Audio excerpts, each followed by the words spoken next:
po sa competition sa pagguhit at bukas na rin po yun. Nay, manag kayo ah. Talaga anak? Naku, galingan mo anak. Huwag ka mag-alala, manonood ako bukas. Opo. Nay, punta muna po ako sa kaibigan ko. Dami na uwi ha. Galingat ka. Sige po. Minsan, mayroong mga bagay na di natin inaasahang mangyayari. Dumadating naman talaga ang tao sa ganitong punto.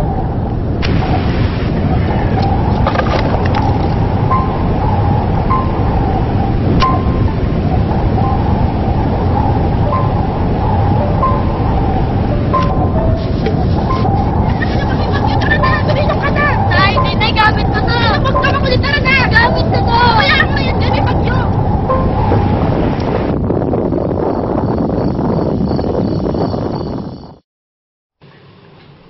Kasi yung iba, mas pinipili ang maging malungkot kaysa sa bumangon. Eh, paano pa ako? Kung nagiging malungkot din, alam kong may paraan pang binigay sa akin ng Diyos.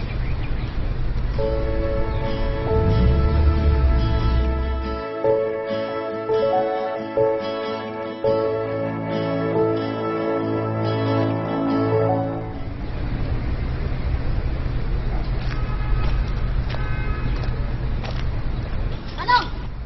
Kailangan ko!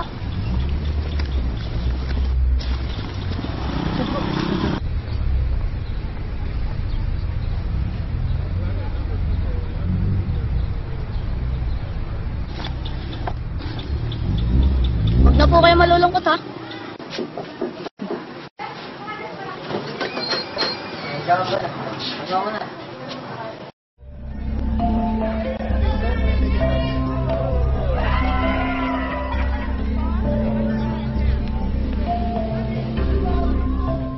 Mas masarap pala sa pakiramdam ang maging inspirasyon kaysa maging malungkot. Nico, gising na. May naglas sa'yo. Tanghali na. Nico! Ito po yung anak ko si Nico. Ay, magandang umaga po. Napuno yung mga nilikha mo poster ah. At alam mo ba, naging inspirasyon sila sa mga nasakuna ng bagyo. Kaya ikaw yung napili namin the most inspirational kid ng 2014. Alam kong sinubok lang tayo ng Diyos para bumangon at alam kong may dahilan din yun.